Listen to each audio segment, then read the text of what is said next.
Dick, you have been introduced to me through Richard Horowitz. Why don't you, for the sake of this, introduce yourself so that our audience knows who you are. Okay. Well, when do you want me to do that? Well, right now. Go ahead. Okay. You're live on the air with us. Just tell us who you are, your background, and some of the things that's going on. Okay. My name is Dick Marquise. I'm a retired FBI agent. Back in 1988 to 1992, I led the U.S. task force which investigated the bombing of Pan Am 103 over Scotland, and stayed with that case, at least on a part-time basis, all the way through the trial, which took place in 2001 in Scotland. Okay. All right. Now, when you did the case for Lockerbie, were you part of the field office here in New York City, or were you part of the field office in Washington, or where were you? Well, in 1988, I was the chief of the Terrorist Research and Analytical Center. But after the Lockerbie bombing, my boss asked me to head up a task force which would be situated at headquarters to support Washington Field Office, which was the office which investigated the case. But after a period of time, our bosses decided it was best that I go over to Washington Field Office to head up not only the administrative side, but the operational side of the investigation as well. So I guess you could say we've got a subject matter expert on the Lockerbie case on the line with us, correct? I would say I probably know a little bit about that investigation and subsequent events. Yeah. So why did you get into this whole thing? One of the individuals, as we all have been reading on the media, has passed away, and there was great great discussion. I'll put it politely about that throughout the media regarding that. What can you tell us about some of the guy that died? What was his role in this? Do you know?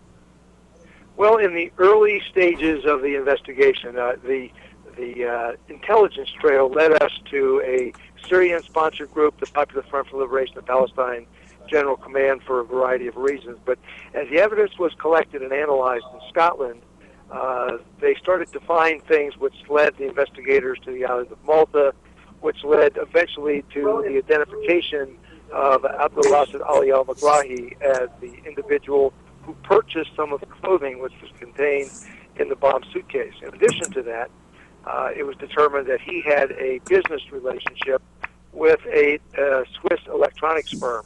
That firm, back in 1985 and 1986, had made 20 timers. That only 20 were ever made. These 20 timers were all given to Libyan intelligence, and a fragment of one of those timers was found blasted into a piece of the clothing purchased at the store in Malta.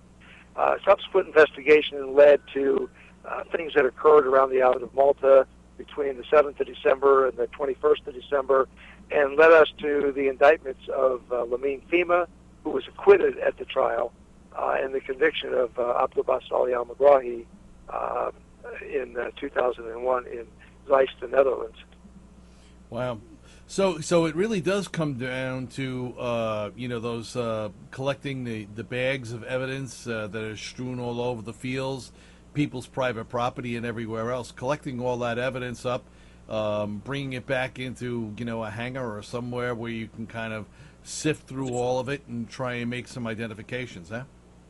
Well, the crime scene was 845 square miles, and FBI agents did not collect any of the evidence. It was all collected by Scottish police at their insistence.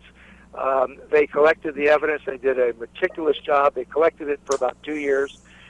It was brought back in, and each piece was meticulously examined to determine whether it had been in the baggage container where the bomb was, or if in fact it had been another part of the plane or in the rear baggage containers.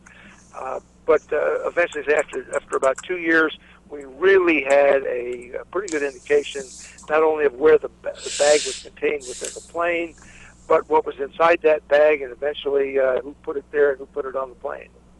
Now, Dick, I know you probably, I don't think you're going to be able to hear everything that's going on here, but I've also got Richard on the other line here.